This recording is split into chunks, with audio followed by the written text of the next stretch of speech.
A very good morning, dear student.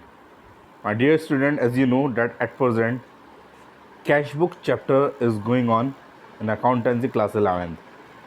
My dear student, today we will study double column cash book.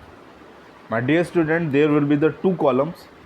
One column will be cash and one column will be bank. My dear student, cash and bank, two column will be in the debit side and these two column will be in the credit side my dear student. In single column cash book, जिसको हम simple cash book भी कहते हैं, उसमें केवल एक ही column होता है and that was the cash column. But in the double column cash book we will see the two columns, one column of cash and one column of bank. It's means if cash comes in, then we will write in the debit side of cash. If cash goes out, then we will write in the credit side of cash. If bank balance comes in, then we will write in the bank column in debit side. And if bank balance goes out, then we will write in the credit side of bank column. तो my dear student, यहाँ पर थोड़ा सा समझना पड़ेगा और ध्यान देना पड़ेगा कि डीलिंग्स कैश में हो रही है या डीलिंग बैंक में हो रही है, और उस कॉलमों में जाके अमाउंट को लिखना चाहिए हमें। My dear student, now we will see one example, one question here. Now we will read from the following cash and bank transactions of Gupta Stationery House, Delhi, proprietor, ये proprietor है, proprietor from का मतलब है this owner, prepare double column cash book for the month। तो हमें April month का हमें double column cash book बनानी है। माय डियर स्टूडेंट, सबसे पहला जो है cash in hand and cash at bank. This cash in hand and this cash at bank, this is not any dealing and transaction, this is only balance कि हमारे पास cash और bank का balance कितना है। Now we will check what is the cash balance.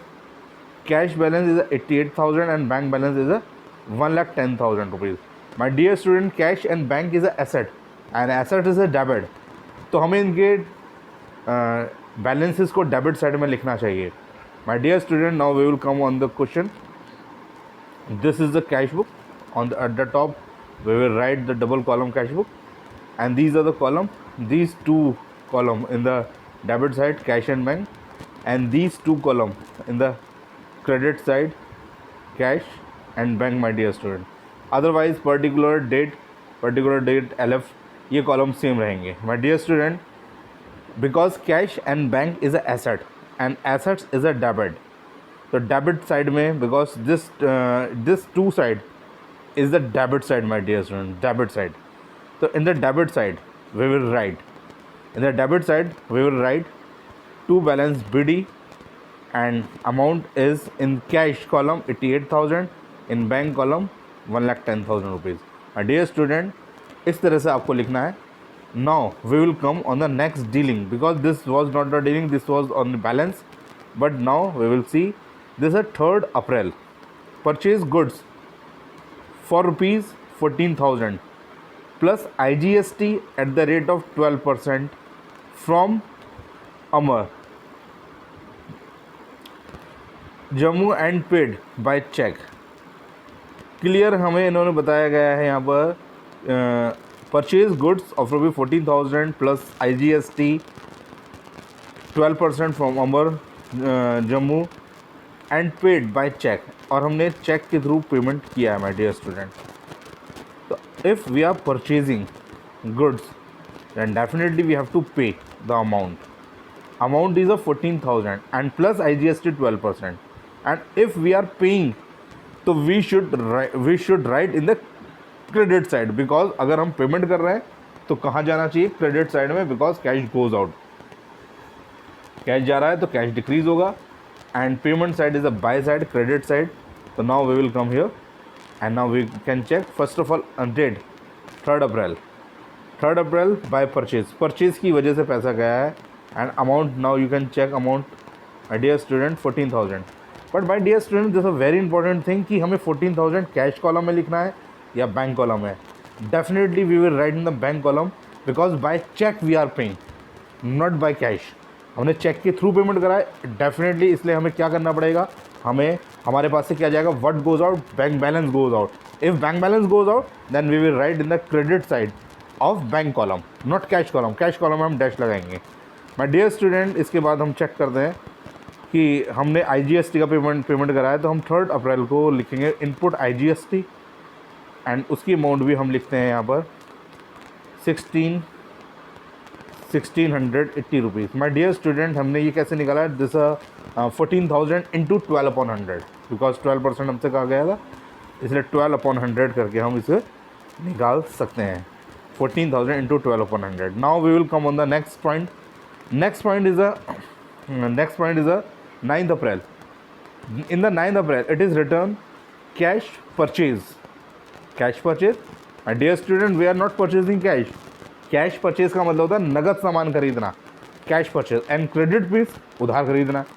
तो at present it is written cash purchase of rupees 16,000 less trade discount 5% plus plus CGST and SGST at the rate of 6% each.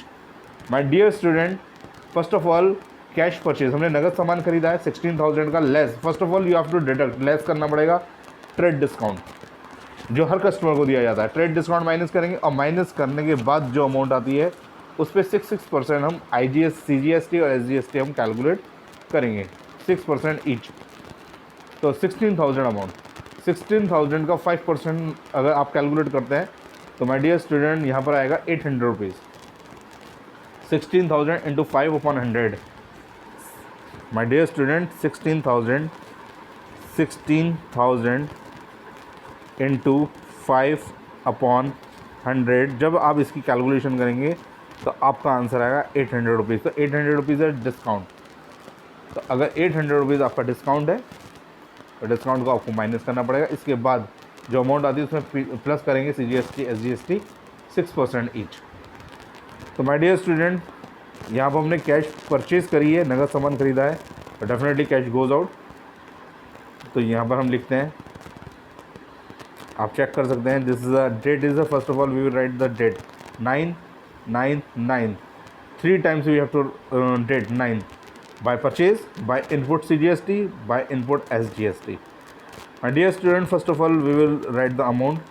First amount we will write 15,200 because 16,000 का total amount था.